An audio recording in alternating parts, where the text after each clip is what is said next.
Reporting live from Cultura Media House. Live on 786 Sports Network. It is an Big League Show with Adrian Lorenzo. And now batting, here's Danny Enriquez. What's up, everybody? Welcome to El Big League Show. My name is Danny Enriquez. I'm excited to be back. I was on vacation for a while. Show went on. A lot of great stuff in the interim, but the trade deadline came and went. A lot of action, a lot of surprising inaction, a lot to get to. And I had to talk to somebody who called some of these developments early when everybody was saying the opposite. He was firm. I was starting to doubt it myself. Turned out he was right. We'll get into that with him. But the one and only former MLB exec, two-time World Series champion, Adrian Lorenzo. Adrian, your time of the year is coming on. How are we feeling? Feeling really good, man. I love the second half of baseball because I think the second half, this post-trade deadline, is its own chapter of the story. I think people forget, first of all, how much longer of a season there is left to play, given that you have 80-plus games left, 70-something games left. And so you want to evaluate things that have happened to this point, but I also know that there's so many more games left, and then there's another 20-something games in the postseason if you're really going to be in that group, and that so many things that will have guesstimated and projected to this point will not be true in the second half, or other things will be necessary. Other teams will emerge. And I think we'll get to some of that here, but excited to be here and excited to have you back, man. Excited to be back. By the way, shout out to the chat, man. There were like 40 something comments before we got started. So appreciate everybody joining the chat. Get your questions in. We've been trying to not be a Marlins show. They got Marlins stuff all around. We're a national show. We talk about L Big Leagues, which means all big leagues plus international, right? Minor league, college, you name it. And I think we've been doing that. But the Marlins are starting to command attention with a sweep of the Yankees, and I want to touch on them in the context of the trade deadline because this man to my right here, we talked about Sandy Alcantara a couple shows ago. There was a lot of buzz all the way up to the deadline that he would be moved. I think John Heyman said there was a ton of momentum for him being moved. It was Jim Bowden saying that, he didn't think he was going to be moved, but now the momentum was that he was probably going to be moved. There were offers that were too good to pass up, and now it's just a matter of getting the best of those offers. Turns out what Adrian said 2 weeks ago, that he would not trade Sandy, didn't think Sandy would get traded, turned out to be true.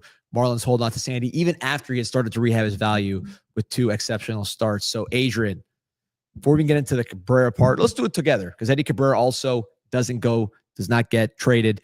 His value was peaking. He was pitching extremely well. By the way, continued to pitch extremely well after the break. I remember, I don't know if it was on the show or offline, but you said, you want to be a playoff team and win these big boy games. You need guys like Cabrera, so you don't just let them go out the door for nothing. Both guys still Marlins despite a lot of interest. What's your take on what the Marlins did at the deadline or didn't do? I think I was surprised, even though the Sandy Alcantara not being dealt component to it for me was, at the time that we were talking about it, it was more of an argument of, okay, his value hasn't been reestablished completely yet because he's had a bit of a rough go at it, ERA-wise, some ball and play stuff that wasn't going in his favor. But I think as the trade deadline got closer and he established at least one start where he was kind of in dominant form again, that's kind of, for a team evaluating, it's kind of all you need to see in order to be, okay, that's still in there and, we can make the push. What I think we saw that was more unexpected was the Marlins holding the line on their asking prices for both Alcantara and Cabrera, because it's not that they pulled them off the table in trade discussions, which is a different thing. I feel like those exercises were had, those conversations were explored. I think and that's been corroborated. Red Sox Nation published a lot about chasing Sandy Alcantara pretty hard and trying to find a fit. And they had arguably the best farm system to be able to make a deal happen.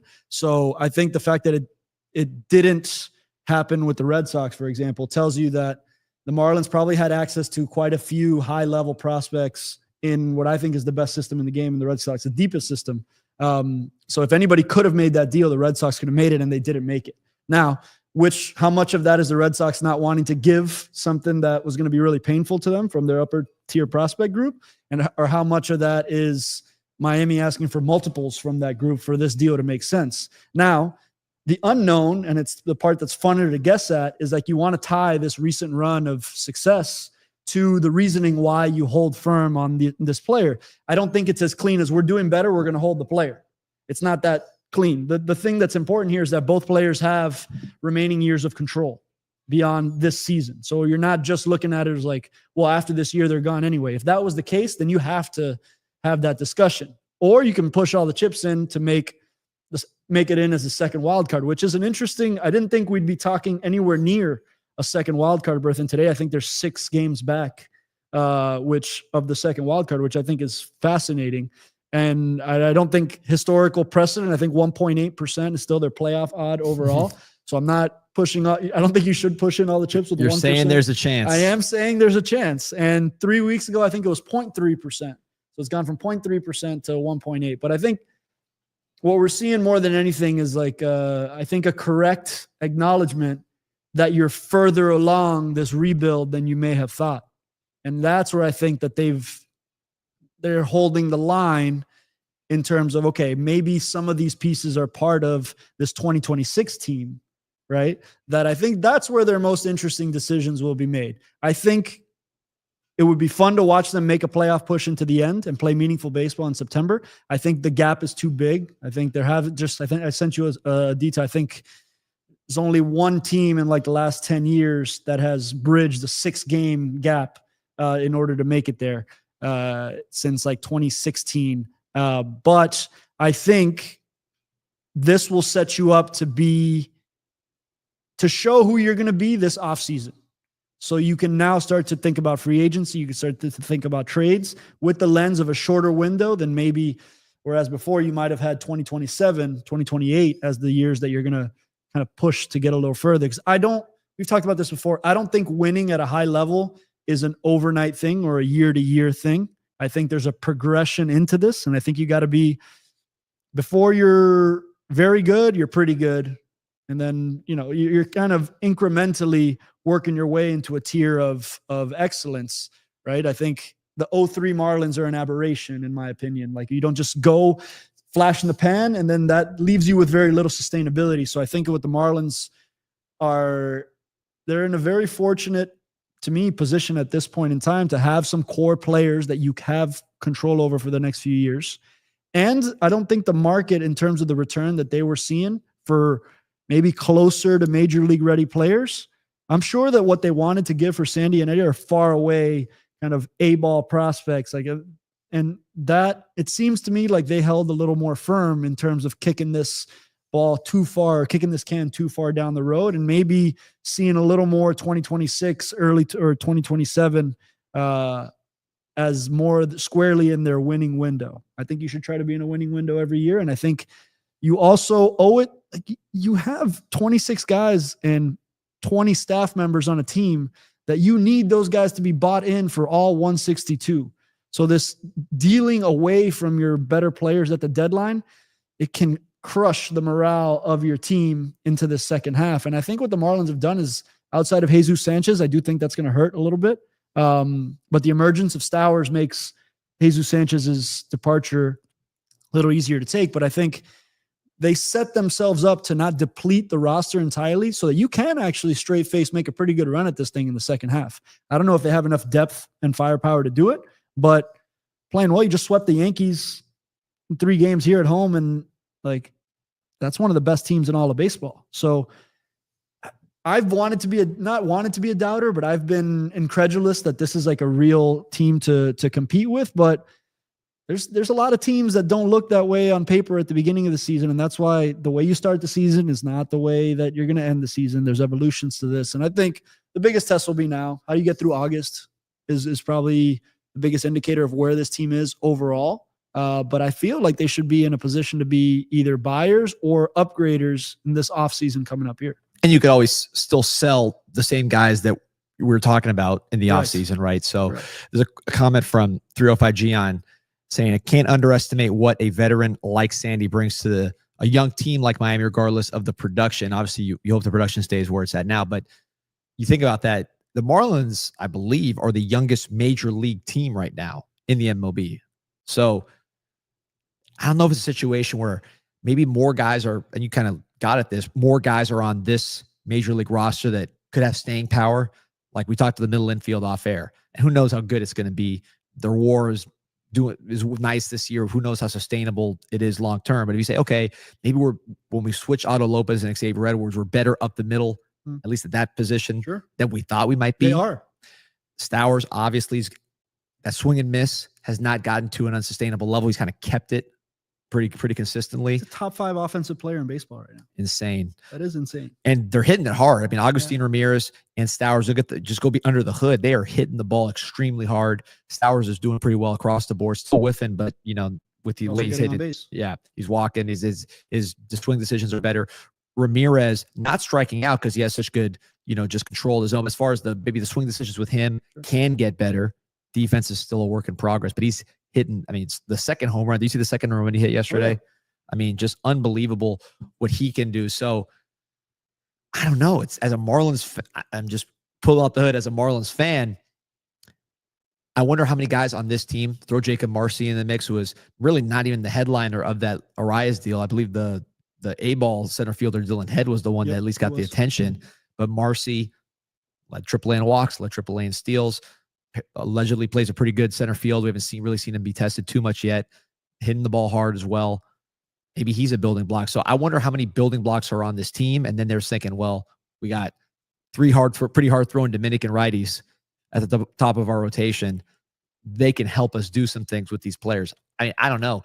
When you mentioned going forward for this Marlins team, that component, Sandy playing well, Yuri healthy and playing, Cabrera playing at this level, that dynamic hasn't really been there until right now. So that's something you look at going forward. For sure. I mean, that's 3/5 of an elite rotation. Like if you sounded off those 3 names and just said like, hey, we got these 3 guys in our starting 5, you'd feel like, yeah, I can kind of go to war with this pretty good. And not only pretty good, like in a 3-game series, best of 3, and you got to see Sandy and Yuri, or Sandy and Eddie Cabrera, or Yuri and Eddie Cabrera, like whatever combination, that's not a favorable matchup for whoever's on the other side of that. So that's where sneaking in gets dangerous, right? Like, cause you could be a dangerous playoff team, but you just gotta live through these next 2.5 months. They're brutal stretch of the year where all of your depth needs to show up. All of your, the rest of that bullpen needs to show up. So I think the Marlins have found their way into a core of young players, right? And with some really, Sandy being that necessary, they call it veteran presence. Sandy's he's a veteran, but he's not an older veteran, right? So I do think it's a young team who happens to have a lot of belief in themselves because they were counted out so strongly at the beginning of the year. I read something Connor Norby put out over the last few days. He's like, hey, we don't care what the outside perception is. We're here, we're playing, we're competing every night, and we've seen that we could beat the best teams in baseball. And so that's kind of dangerous too, like that young player confidence. Like I like what's happening, and I think that all of those involved deserve quite a bit of credit for being in a much stronger position than I would have thought. And then also being responsive to what's happening with your fan base, for example. This is like, what, a 3-game sellout for the first time in the last, like, to not just pull the rug out from that entire fan base when you finally have some momentum going, because it's the efficient general manager executive thing to do, to like, okay, well, this is not our window. I give them a little bit of credit for holding the line here. Now we'll see a lot about how serious they are about it when they approach this offseason. If all of a sudden they're going to flip those players, it doesn't feel like they will unless there's real major league ready value coming back in exchange. With the Yankees, for example, like I know the Yankees would have held a hard line on Spencer Jones and on George Lombard, but I'll bet, like, okay, if you're the Marlins, do you want to talk Sandy Alcantara? You want to talk Eddie Cabrera? Or are we talking George Lombard or Spencer Jones? If not, okay, we'll see you in the offseason if it comes. And by then, we may not be in a position to be moving any of these guys, right? So what I can't help but think is like picturing Luzardo in that rotation as well. I know it doesn't perfectly play out like that, but it's I think we'll see less of those Luzardo type deals where you're getting the headliner in one of those deals is a faraway A-ball prospect, as opposed to some more deals where you're getting, if those guys get dealt, you're getting real major league pieces or major league ready pieces coming back that are at the upper levels of the minor leagues or already in the big leagues. And I thought they got out ahead of the Nick Fortes trade as well. You know, I think Tampa's always liked Fortes, and we kind of had 3 guys for 2 spots. Yep. And so Joe Mack in the high minors ready to correct. go. So I thought those are some smart deals to get out in front of. And I think Nick Fortes is an amazing story, like coming up through the minor leagues, going through his considerable defensive uphill climb to then just beat all the odds and beat all the projections to be like a really impactful defensive major league catcher. I did not have that as my projection when I was even seeing him in our system, but I think that's an incredible story. And then Jesus Sanchez, I think Jesus Sanchez, it could hurt you a little bit because I feel like he's primed to be pretty good for somebody. So you're going to feel like you gave something away, but I don't know enough about the return to really comment on, is this a good deal or not? I think Jesus Sanchez, the Marlins fans may have a little bit of fatigue with Jesus Sanchez. I've always thought he's an exceptionally tooled up player and tooled out player. I love Jesus Sanchez, but for whatever reason, it never lined up for him to be a real producer for the Miami Marlins. So in those cases, I like to see guys get a change of scenery, and I think he could benefit from it. And it could make the Marlins look bad, but I think that had worked its way, to an end. Yeah, not like Eddie Cabrera or Sandy getting like a shutout in the playoffs, for the Red Sox. That would make him look real bad. I'm not sure it's going to make him look that bad. Yeah. So they also didn't deal from the bullpen very much, which I expected to see a little more. As we talk about the trade deadline at large, we see that these controllable, cost-controlled relievers toward the back end of games are at the premium in terms of returns that you could get. So I think it's a little bit indicative that they didn't move any of their real leverage guys for whatever we can get at this point, because relievers are volatile. It's the most volatile market around. One year they're dominant, the next year they could be inefficient completely. Right? Bednar could be in the minor leagues last year and be back to an elite territory, although not this past weekend. Cal Bearclaw for the Marlins, Adam Conley. The list of guys is really, really long in terms of guys that have dominant flashes. And even if they have an arc that they're controllable for, they can next year be not that. Or the reverse. Ryan Stanek for a while wasn't impactful for the Marlins, and then all of a sudden goes to Houston and is relievers are the most volatile market. Tanner Scott, man. Yeah. Tanner Scott was not something that you were not projecting to end up getting what you got out of Tanner Scott to then have him become one of the most elite relievers in all of baseball. Bring a big return too for the Marlins. A huge return. So I think that to me was indicative of, okay, maybe they're holding on to make a little bit of a push here. And I think that's correct. I think it puts your GM in a tough spot and your front office in a tough spot, because maybe it is the right thing to make some of these deals, but some of this in this age of objectivity, to inject some subjectivity and some responsiveness to your fan base, that feels right. That feels appropriate to me. And it feels like that's what they did. I could be wrong. I'm not working off inside information, but if you're a Marlins fan, you got to feel happy about preserving the core pieces of this team that's now making you watch the team. The subject. I'm glad you brought that subjectivity, because obviously to have that decision and then immediately followed up with a sweep of the Yankees at home with the packed house. I mean, it's just glaring. My son says, "Hey, I'm excited to buy a Cal Stowers jersey because they're not going to trade him." I mean, he said those words. He doesn't know about anything else. So obviously, that matters, man. That stuff matters. No doubt. I don't know if that's part of their, like you said, we don't know. We're not in their heads. So we don't know if they're as part of their thought process. They're known for being really analytically minded, real rational. Great question from Robert. And he took the words out of my mouth, because I want to kind of summarize what my guy Robert said here, because it really kind of is exactly what I'm feeling, which is this. Let's assume that emotion is out of it. Mm-hmm. Desperation. Forget that. Remember when they moved into the new stadium? I know you weren't a part of the organization. They moved to the new stadium and they were kind of desperate. We were going to make a splash, and they made all those signings and it blew up. Putting all that kind of stuff aside, just being efficient executive hat. Is there a world where efficient executive says, well, Stowers ended up being more than we thought. We have a offensive piece that we did not think we'd acquire in this way that is cheap. Middle infield, we didn't expect this to come together like it is. We feel good about the catcher position, especially when one of our best prospects comes up. Agustin Ramirez panned out. A lot of things panned out. The draft panned out. Maybe we think some of these guys are going to replenish our upper minors in a way that they say, wait, we got Sandy for a couple of years. We got Cabrera. We got Yuri. All relatively cheap for their status in the game, let's say. Maybe a Thomas White, who is knocking on the door. He is him and Robbie Snelling, who was in the Snelling a lot too. Two lefties that are, I think one of the days last week, they combined for like 29 strikeouts or something. It was a good day for their prospect value. Pretty good. Yeah. But they're close. Yeah. They're not 1A, or so they're not A-ball. They're not, they're not Dominican Summer League guys. But you say, wait a minute, the efficient window is we have certain pieces for cheap that we're not going to have. It kind of fell on us. It wasn't the plan necessarily, but let's go. Yeah.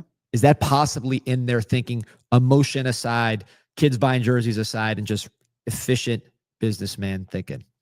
I think there should be. I think you just made the argument, right? Like you have this pocket of time with these players that you maybe didn't expect to be in this position as major league competitive, right? From a record standpoint, but it's not just the record, it's the way that they're playing and winning these games. Like if you watch the Yankee series, like that's a really, they beat them, right? They came back from 6-0 in one of those games. Like they beat the Yankees decidedly with good pitching, with good offense. Like those are things that matter too. And those are giving you feedback also. It's not like we've lucked our way into this point in the season where we're close enough but we're probably going to lose however many games, 70% of our games the rest of the season. I don't look at this Marlins team and feel like, oh yeah, but the other shoe's going to drop and they're going to lose 70% of the rest of their games. I don't really see that. And I think we're learning a lot about, it used to be easy to just make like, oh, Peter Bendix comes from Tampa, therefore we're going to do a lot of the things that Tampa does. And maybe there's some of that. But I think what Tampa in their model for over a decade has done is shown that you need a complete roster, all 26 and all 40, which I'll get to at some point, right? Like 26-man roster. And the way you deploy that roster doesn't necessarily only mean this is your starting 1 through 9, and these are the guys that play every day, and the other guys are more bench pieces. No, what I think you've seen with this Marlins club is a lot of rotation out of that. The 11th, 12th, and 13th position player on the roster get utilized a lot and get platooned and get positioned to play like the right split. Same thing in the bullpen. I think they're doing a nice job matching guys up to like have a 6, 7, 8, 9, even though nobody's in those established roles. And I think what the Rays showed is if you do a lot of things efficiently and correctly over 162, you can win a lot of baseball games, right? And I think that that's what's happening here. And where I'll extend that into the 40-man roster, what I've seen with the Marlins this year that feels much more active than in the last 3 to 5 years, even during some of my time there, is a lot of activity in transactions on the back end of the roster. Now, they don't, such and such gets designated, such and such gets optioned, such and such gets recalled back to the minor leagues. And you read these transactions on Baseball Trade Rumors and you can gloss over and not think that they matter. But I think that in a team short of, unless you're the Dodgers who have 1 through 8, and the Dodgers do this really well too, but they have 1 through 8 superstars that are penciled into a lineup. So many moves happen on the fringes that a guy that throws, let's say a reliever comes in and wears it for 4 innings, and now he's down for the next 4 to 5 days, right? Can't pitch. It sucks for the player sometimes because that means that player is going to get optioned to AAA, but then having that other option to fill that piece to then cover you for another 2-3 innings. And then like the minor league such and such goes on waivers and you make a waiver claim, and that ends up being a good player for you for 2 to 3 very important weeks. I'm seeing a lot of really active movement on the back of the roster, on the margins, the fringes of the roster that I always wanted to be more aggressive with during my time there. For example, I felt like we need to be aggressive on these margins of the roster or be getting out in front of like, okay, we know this guy's probably slotted for like a designation or for an option. Can we make a deal right now for him? Is that how they got Enriquez? The version of it. I have to look at the transaction sheet to corroborate that. But my point is, you should be very active on the back ends of the non-primary names of your roster, and that's what I think the Marlins have done. If you look up their transactions sheet from this year, you'll see that it's pretty damn active. A lot of names you don't really know, right?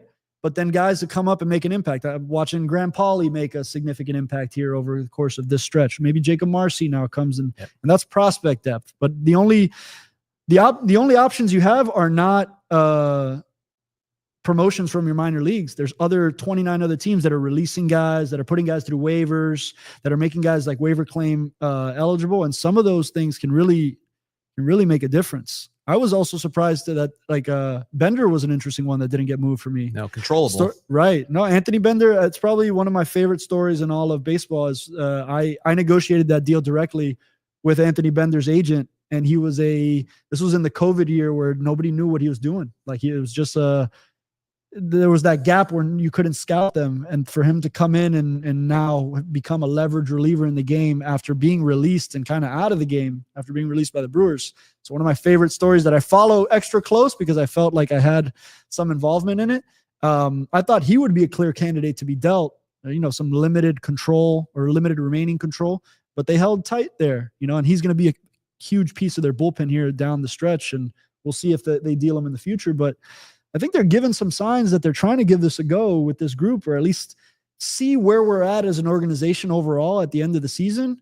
And maybe we didn't get out in front of some of these deals and cash in on the prospect value, but we're going to get a really clear read on who we are for 2026, how we play the next few years. And then, you catch lightning in a bottle and you bridge that 6-game gap and you make a postseason run, or at least get close to it. That's got to energize a lot of your fan base. Yes.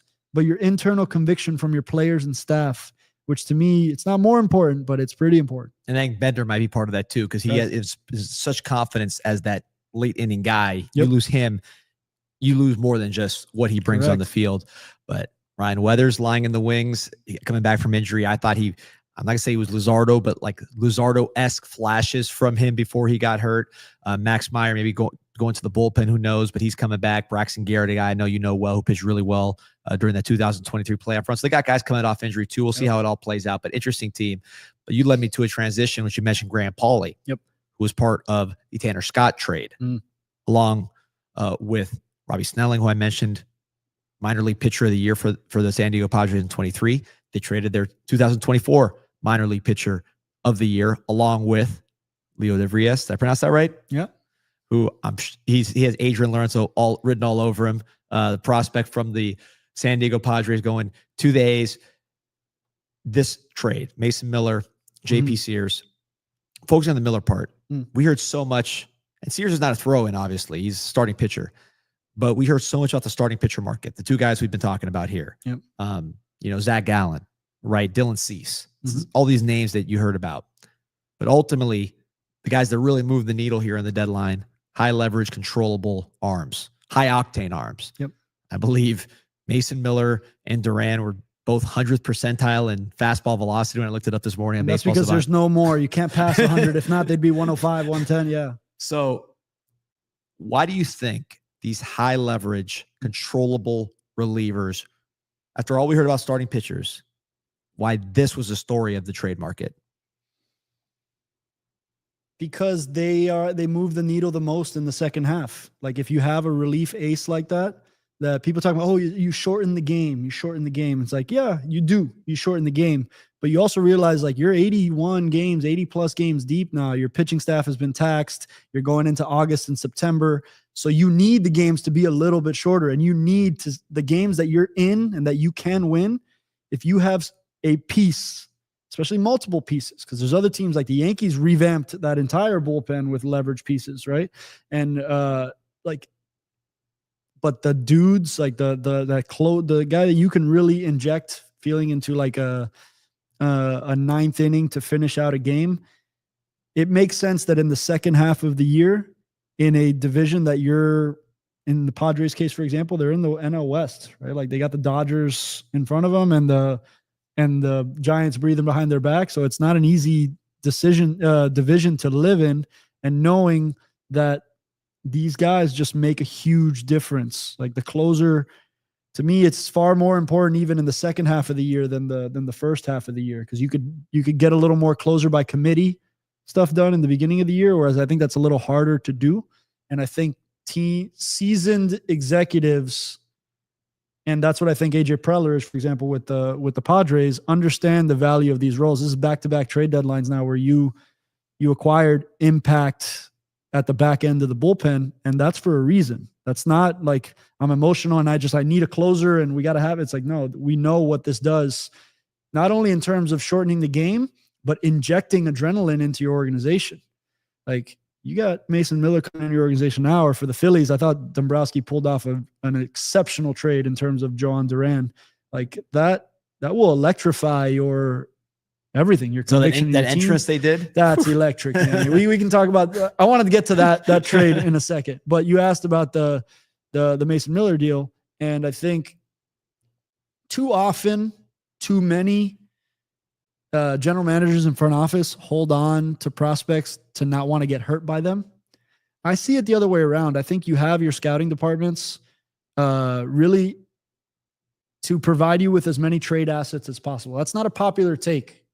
I always wanted to think this way as an international director, because I thought the arc of projection was too long for me to say like, hey, this guy's going to be playing the big leagues for us for 6 years. He's 16 years old. I don't know that.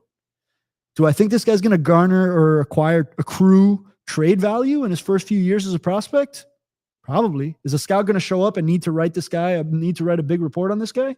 And now a pro scout that went to go see a player that you signed, puts in a big report on that player. Now that player gets asked for in a trade and included in a deal.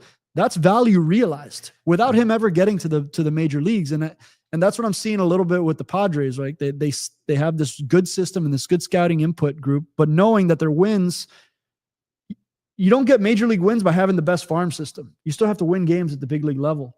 And so there's an urgency to the spot that they're in to utilize prospect capital to get real major league impact. Before you move on, get caught in between. I want to ask you about this because there's a specific example that we talked about off air that I think goes to your exact point. I want you to just elaborate being involved in the whole process on both sides, which was when the Florida Marlins made the playoffs, or so the Miami Marlins I still think it in teal and black, made the playoffs there in 2023. Mm-hmm. There was a prospect, and you'll help me with the name, that I remember. It was like a teenage kid, just had a great like half of a year. And he was getting buzzed just off the performance. Middle infielder, I believe you'll fill me in on the name. But you traded him for David Robertson, who ended up leading to that. Marco Vargas, thank you. Leading $10,000 out of Tijuana, Mexico. There it is. And that was, rental player, David Robertson. He didn't even pitch well at the beginning, but ultimately was, if you didn't have him, you're not going to the playoffs. Part of the reason you got there for sure. And I remember, and I don't know if I want to say the name, but we were talking to one of the scouts involved in that process. And it wasn't about how great this kid was going to be. It was about, hey, this kid that I signed for $10,000 out of Tijuana, Mexico, helped get us a piece that led to a playoff run. That to me stuck out as because I'm on the outside. I don't think like that. But seeing that and seeing that, and again, if we want to name him, but the scout who saw that being like, yeah, I was a part of this playoff run with a player that was far away and may never get there. But this playoff run that just happened, that you saw, that had, wish it would a home game, but there are people in the seats, or people watching on TV. It happened was because of this sign. Yeah, I think it's the thing I think people can't possibly take into consideration, because some of these guys are so far away from realizing. So in that case, Marco Vargas was a player signed to the back end of a roster, right? Andres Guzman, who was the area scout, deserves a lot of credit, and Adrian Puig, who was a cross-checker for the Marlins at the time, to identify a player. To then he would go on and outperform the rest of his class offensively and show some really strong offensive markers in his first 2 years of professional baseball. So much so that he just got really popular at the trade deadline with some other teams trying to acquire prospects. No names, not Baseball America, none of that. Right. He was outside of the periphery, right? Like, you would have had to really look at his DSL season and be like, okay, there's an outlier swing decision here that, but he had value in the moment. And so when you're trying to acquire David Robertson at that point, and that's major league impact to you right now, you need it right now, and they ask for Marco Vargas, who's in the Gulf Coast League still, like you're in a position to think like, okay, well, this is pretty far away. A lot can happen between now and then. Should I make this deal? Right? Like, and I lean on the side of yes, make that deal. First of all, because I believe in our scouting processes to find more of these guys. So you don't have to feel like it's a diminishing, I don't know, volume or quantity assets. But also because I think it proves the value of the scouting group in a shorter projection window than he has to establish himself for 5 years in the big leagues before it's a scouting win for the organization. I just don't, and also players deserve opportunities in new places where they're wanted, I think. And this was what Marco Vargas was going into a Mets organization that really targeted him and really wanted him in that organization. And so I think I just lean on the side of utilizing the prospect capital for major league returns versus hoarding prospects necessarily. The other side to that is Fernando Tatis, right? Fernando Tatis gets dealt for Shields at the trade deadline, right? And at that time, you're thinking like, oh, I'm going to give away a far away prospect. So that's the worst case scenario, that then he goes on to become Fernando Tatis. So, but to me, that's what being a big league manager is about. You got to take risks like that. I don't know. I'm not on the side of how can I preserve as much of these prospects as I can, because I've just seen it happen too many times where these prospects could break your heart. Can't take it to the grave with you, right? You cannot. and if you as a general manager answer to your fan base and you answer to your ownership group, like if your owner's putting pressure on you to win major league games right now, are you going to let the guy in A-ball stop you from doing that? I don't think AJ Preller lets that happen, and Dave Dombrowski, for example. But I think that they're seeing it correctly, right? Like sometimes you do have to be responsive to what your fan base and your ownership group wants to do. And if you have the prospect capital to make the deal happen, shouldn't you do that every time? Well, before we get to Dombrowski, Padres, Preller, we're not just talking about, far away Mexican infielders in the DSL, right? Top of your system. Top of any system, right? In terms of the ranking, we'll see with Leo Dividias. Somebody who, I don't know if you scouted, but certainly it was not someone that you thought was going to be moved. We already know about what moved in the Soto trade and some of the superstar players, future superstar players going out the door. So number one, what do you know about the player that the A's are getting? And number two, when you get to that level of prospect, how does the calculus change? It shifts. It shifts for sure, but I think the Padres have shown an appetite for dealing from the top of their system before. CJ Abrams, Mackenzie Gore, James Wood. There's a cost to doing business, and you got to be okay with being on the wrong side of some of these in order to shows you how important it is to win. Packed houses, by the way, in San Diego. Yeah, of course. And you as an emotional fan, what do you feel better about, the GM that holds on to the prospect or the one that goes for it to get you where you want to go? Both can get you fired, right? Yep. So, but one is just a less risk averse position, and I think you need to take risks in order to be rewarded. And I think that AJ Preller is a risk taker and just makes a lot of deals. And therefore, when you make a lot of deals, I think you find out more that people are willing to do more than you think, or other teams are willing to do more than you think. And if you don't ask for it, you can't possibly create the opportunity. And so he probably gets turned down a lot, but you'll get a lot of yeses that you might not have expected too. And so stylistically, I gravitate more toward that model. Like, let your prospect hurt you somewhere else. Be okay with that. Be confident enough that what's important is your major league wins right now. And for them, it is. It's important for the Padres you can't carry Manny Machado, Xander Bogaerts, all these salaries, Tatis, and ever have a down year, in my opinion, or ever show that you're not going for it. Yeah. So at the deadline, he goes for it. And you and I talk about this a lot too. Like, I think people underestimate the value of a trade deadline operator, general manager.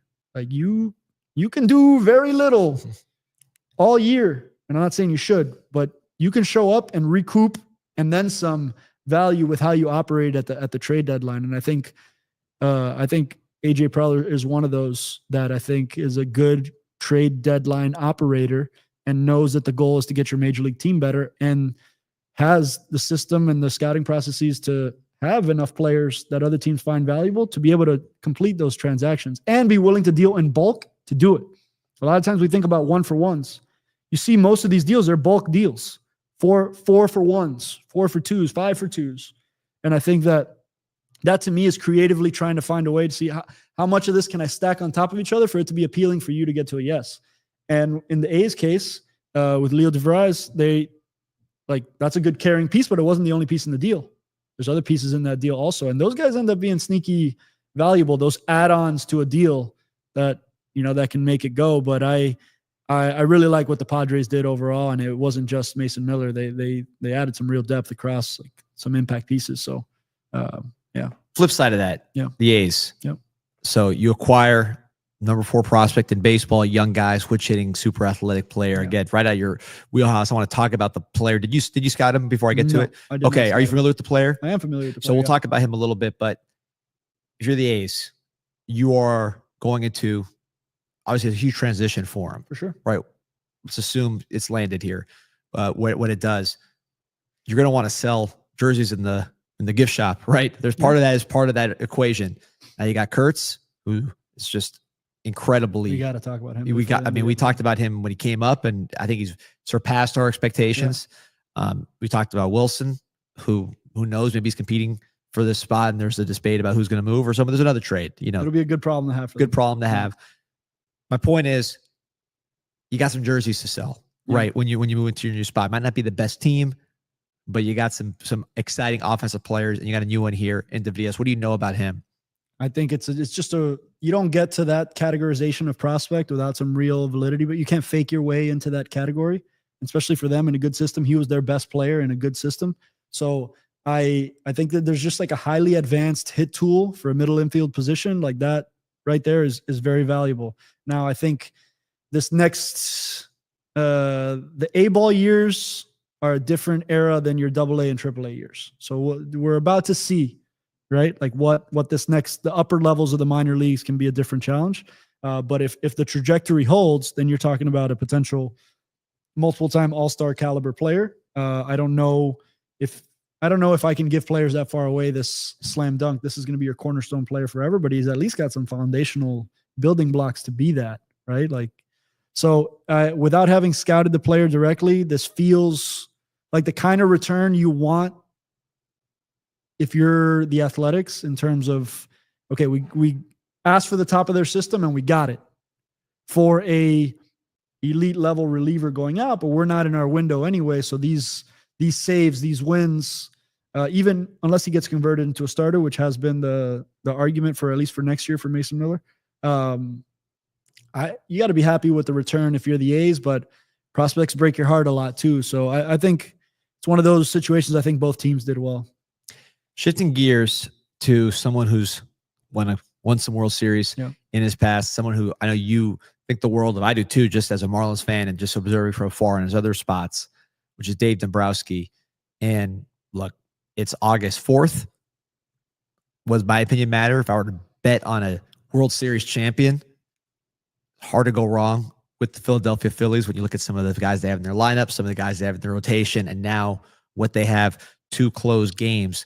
So you, as someone who is an admirer of Dave Dombrowski, you very familiar with how he operates. Before any of this, I mean, this was something we've talked about on prior shows. Yeah. What was he able to accomplish on this deadline? You needed help to close out the back end of your bullpen. Alvarado gets suspended, so he's going to be ineligible for the second half. I mean, for the postseason.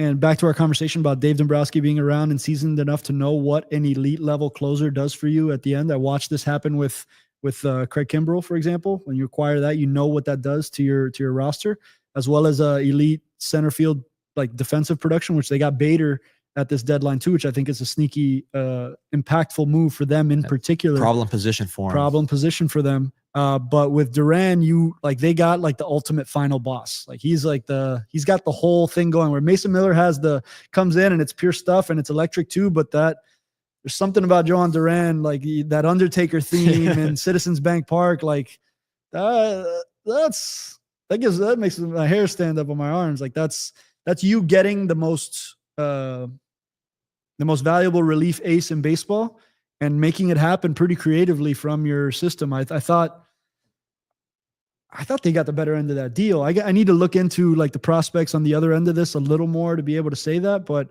you asked me more about Dave Dombrowski, and I think like stylistically, definitely on the more aggressive side in terms of improving the roster, but probably what I've seen be the most impactful deadline operator of my generation of watching baseball, where you can count on a big move at the deadline that's very likely to improve your chances at making this push to then complete it and turn it into a deep postseason run or a World Series championship. As was the case in 2018 with the Red Sox, with Chris Sale and with, Craig Kimbrell and other guys like that. Like I remember Eduardo Nunez was a big trade deadline acquisition. But to me, he's responsive, first of all, to where he's at, to the division he plays in, and the fact that the Mets are really good too. The Mets got a lot better as well. They deserve some credit also. I think they did some really interesting things. But you, as Dave Dombrowski, identified your two biggest needs, and you went out and got them in spectacular fashion, right? And Duran is controllable for a couple of years. It's not just a rental for the rest of this year, which is even more valuable. So you can project out this window that you're going to be in this place. But he also has to be cognizant of the fact that you're carrying Harper, Schwarber, Turner, Castellanos. Like, you're in your window, squarely in it. There's no, like, you're in it. So go for it. And that's what it feels like happened here. I learned one very important thing from Dave Dombrowski at a time when I was inclined to really be obsessed with the Red Sox system, right? Like, and I was part of the group that signed Yoan Moncada. Yoan Moncada ends up getting dealt for, and Michael Kopech as well. I was in that draft room also. So you inside the office, you fall in love with your own prospects. That was a controversial trade, by the way, at the time. I remember you did not get straight A's for that trade. Right. And because Moncada was the number one prospect in all of baseball at the time. But I also, what he taught me was, it's like, you don't get a trophy for having the best system in baseball. Some of these guys will become elite players for sure. And they did. Mookie Betts came out of that system. And there's value in Ben Cherington, for example, holding off on everybody wanting Mookie Betts. Like, I don't think he gets credit for that, right? Like, for not trading the assets. So it's a tricky balance. But what I watched happen in the transition to Dave was the major league team is the most important thing here at all times. Major league wins are the most important thing to this organization at all times. Now, that was Boston, and this is Philadelphia. You can't afford to be in losing windows there for very long. So to me, it's responding to the thing that you're in charge of, and then leaning into your expertise, which is as a deal maker. And that guy moves the needle. They always find a way to acquire players, and you're like, man, like, how did you do that with an already good team? In some cases, you gave up a lot. But I think Dave also sees the arc, like, not all these guys work out.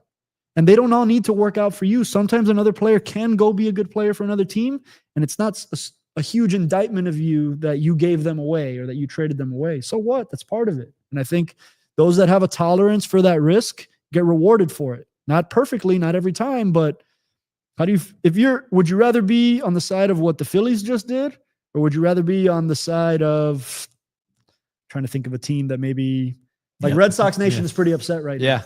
Because they felt like they didn't do, with the best system in baseball, didn't do the thing. Now, they made a couple trades before, but I think, where would you rather be on this side of it? A Phillies fan or a Red Sox fan right now? If you're a fan, or if you're just a follower of the team, you gravitate toward the ones that go for it, right? And so we'll see. The Red Sox, I say that as the Red Sox are 8-2 in their last 10, and squarely, like, in a position they've been better since the Devers deal. So, but to the Dombrowski question, you should always be an aggressive dealing team, even if you don't make all the deals, because you collect all the information. And this is what we can pivot over into Cashman for a second. I thought the Yankees had a really good trade deadline. We're talking about we're in this day and age of a lot of rookie general managers, first-year general managers, but what we're talking about being successful at the deadline, we're talking about a lot of, like, veteran operators, because I think the veterans know the kinds of deals, the cadence that these deals have to have to them, when to ask for what, how to group and bracket players to the other team to maybe feign interest in one bracket, yet you really want the guy over here. So there's a lot of deal-making components that I think are underestimated, and I think it's why you're seeing the guys with a little more experience do better in these quote-unquote better in these trade deadlines. And I think that's what's happened here. So before we switch to the Yankees, I want to talk about the Yankees. Just the Mason Miller Durant category. One thing you talked about pre-show was obviously the dude closers, highly valued. The more middle of the pack, let's call them number 3 starters, but not like, like John Smoltz, number 3 starters, right? I mean, number 3 starters that are, up and down, inconsistent. That market has gone down. I think back to, I look at things through a Marlins perspective because I'm a Marlins fan, but you look at the era before you traded away a Luis Castillo, not the Marlins Luis Castillo, the Seattle Mariners Luis Castillo. You traded away a Josh Naylor, now teammates up there. You traded away a Kike Hernandez at 22. People forget that. Yep. And what you got back was a Jared Cosart, an Andrew Cashner, sort of a good stuff, but mid performance, not like a guy. And you feel terrible about those trades. Flip side of it is you look at like what the Cubs did when they got Aroldis Chapman. They traded Gleyber Torres. Marlins traded Adrian Gonzalez. We got Turbina. Yeah. I mean, big time players going out the door. Yep. I don't think anybody regrets those trades. Yep. So how do you square the value of a dude closer versus maybe just a guy who's a legit starter? There's no question he's a starter, but it doesn't electrify you. I think both are incredibly crucial to your playoff run either way. And that's why I think you see a lot of those guys move in the trade deadline. But I think what you're saying, what you're talking about is a more perhaps capped or limited upside on total earn, like on the piece coming back. So like, it's not a number 4 starter, for example. It's not like super sexy in terms of upside, even though a lot of number 4 starters have significant upside, but it's just, they're not in that ace or horse category, but they're at a premium at the deadline because the other teams know you need that depth too. Cause you like, in order to not sputter into the postseason, you need to have finished out strong. And in order to finish out strong, when guys have already started to throw 110, 115 innings, that role gets magnified. The importance of that role gets magnified. Therefore, the leverage that the other team has, knowing that you need these innings and you need to cover these innings. Yeah, the stuff may not be electric, but you need this inning coverage. Closers are different because they come in for short bursts. So their workload is a little more manageable, but you covering 120 innings from Merrill Kelly, for example, that was one of the names moved. Like, that means a lot too.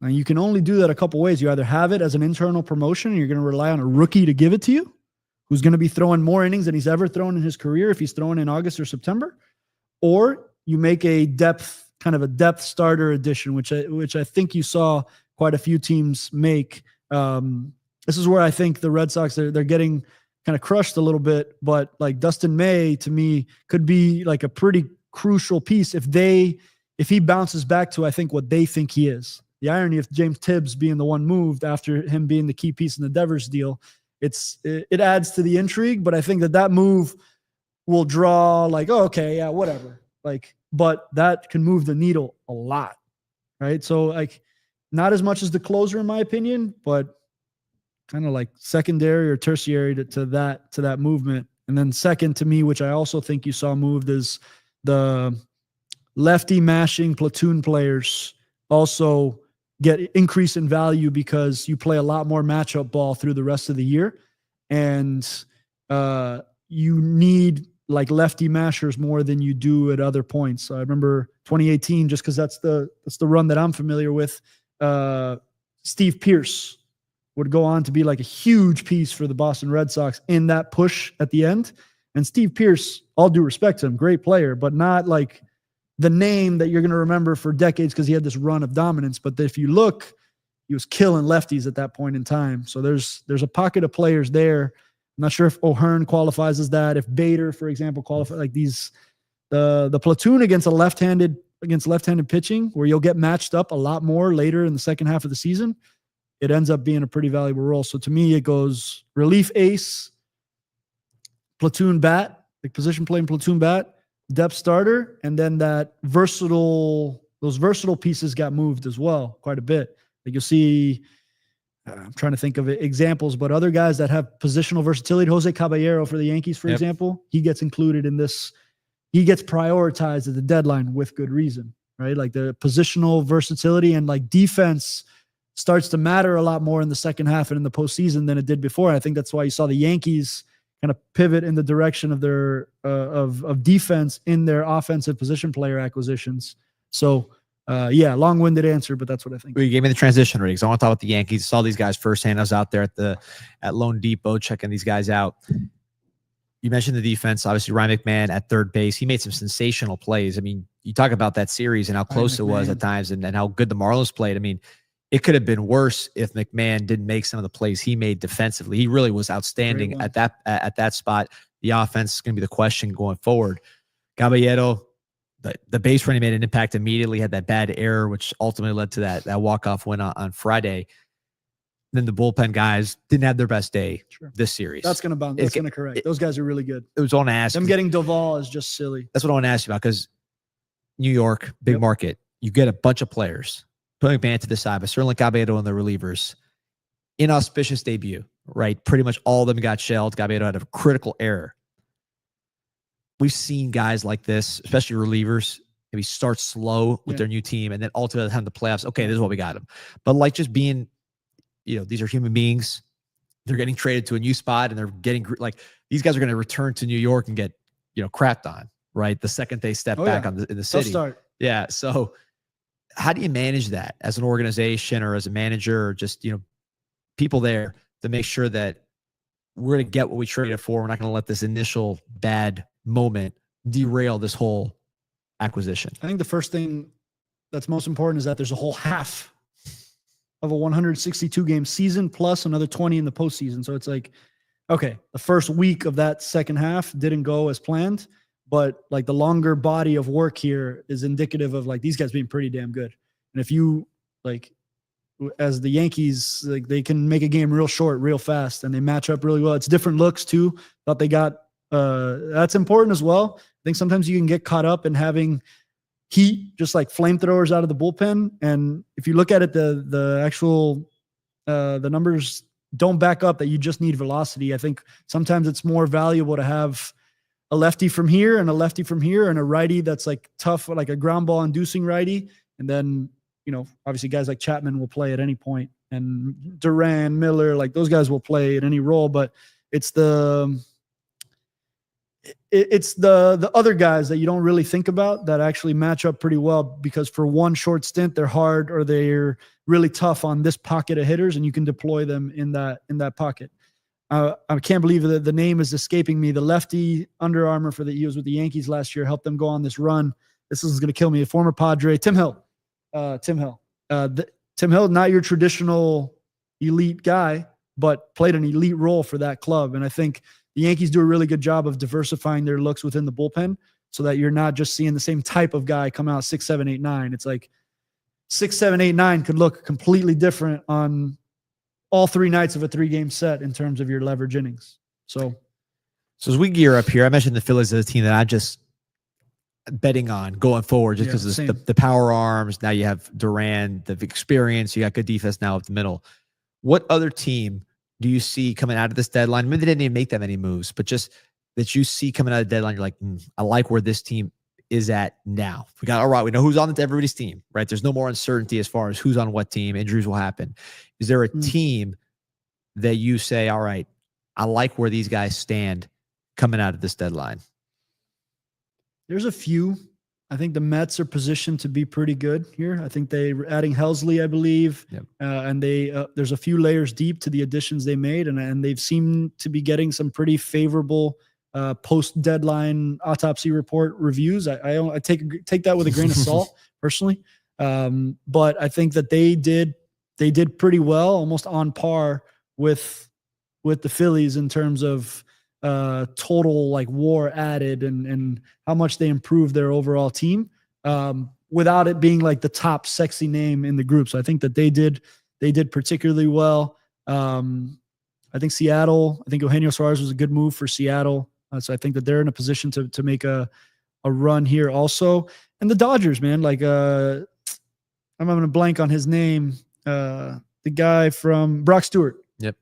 From the Twins. It's best 4-seam fastball in the game, and it's 94, 95. But they'll make that addition where you're like, well, not really the sexiest guy, but he's going to be throwing pretty meaningful innings. So I think the Dodgers, by getting healthier, as well as like somehow adding James Tibbs to their system now through like something like the Dodgers have a different setup because they got a lot of guys coming back from injury. So think you forget guys that have been injured can be as impactful in their comeback it's like a version of a trade deadline acquisition because you get a guy back from injury. So I think the Dodgers are still my favorite to come out on top at the end of the day, no matter what, just I think that the combination of everything you said about the Phillies is also true about the Dodgers. And while they didn't make the sexiest splash, that doesn't mean they didn't get their team or roster better. So I like the Dodgers. I like the Mets. I feel like I'm saying like some of the more obvious ones, but I'm trying to think of. Well, you said the Mariners, so I want to end on that because the other team I wanted to make sure we touched on here, which is so you look at the Mariners, a team that has not had a ton of postseason success, even though they've done a lot of things people have liked recently. You look at them, you say, okay, up the middle, right? You always talk about up the middle. Got the best catcher in the game, one of the best players in the game right now. Crawford's having a tremendous season. You look at, we know the center fielder, one of the best players in the game. You have a proven playoff performer in Rosarena, who that's where he shines. It is. The corners, which were glaring holes. Now you have two offensive players you feel good about with Suarez and Naylor. The staff is arguably the best in baseball. I forgot about Naylor. That's a really good one too. And then the staff is arguably the best in baseball. You have a great closer in Munoz. There was some not only criticism, but one of the things that maybe people thought Seattle might try to buy more is kind of a bridge to Munoz. And my question to you with the Mariners is this a situation where you say, well, we have really 5 starting pitchers, we feel good about? I know Miller's having a down year this year, but he's performed well in the past, and you have other guys. You could say, maybe like we could turn one of our starters that's not pitching at the level of the top 3 into one of those bridge guys. I mean, how does it, when you see a team like the Mariners and the way they attack this, what they did and didn't do, what comes to your mind? I wouldn't. I think it's appropriate to not have dealt from your starting pitcher, call it a surplus. It's an old Mike Hill adage, like you never have enough starting pitching. There's never enough. You can always be adding more. So I don't know. I think they were pretty aggressive in terms of that. What I'll say to that is that they probably feel like they have some internal guys.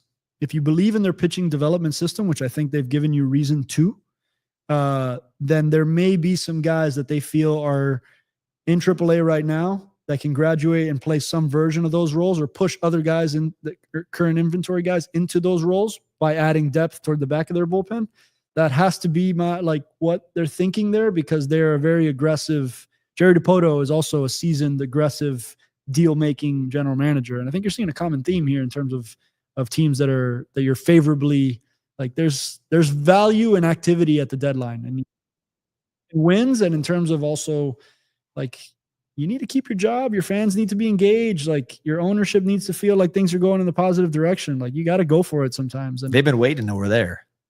They've been waiting. And I think that this is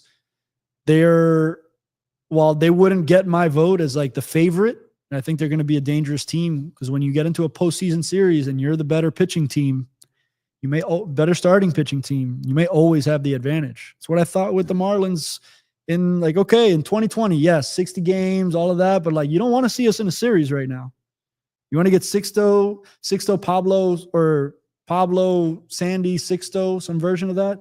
And I felt the same way before the Alcantara injury and before the Yuri Perez innings shutdown, where you're like, okay, I don't care if it's the Phillies. If we're going in Luzardo, Sandy, Yuri, the Phillies score 1 or 2 runs regularly, even with that lineup. So if we catch you on 2 days where you score 3 runs, bloop and a blast, and we beat you in a series. And so that's where starting pitching, I can't count them out, but I understand why they didn't deal from that surplus, because that surplus becomes a deficit real fast with 1 injury, 2 injuries. Yeah, 2 runs you mentioned that were really spurred by trade deadline acquisitions, whether it was Marte in 2020, Bell and Berger. I'm wearing the hoodie today. That's it. The postseason, baby. And we're going to be talking a lot about the run to the postseason here. A lot of baseball to be played. We know where everybody stands. No more speculation, at least about who's going to be where. Now it's about who's going to do what. And we'll be talking about it here on El Big League Show. Chat's been on fire. Appreciate everybody in there. Like and subscribe to the show. A lot more content coming on the channel. 786 Sports. Whew, it's getting late.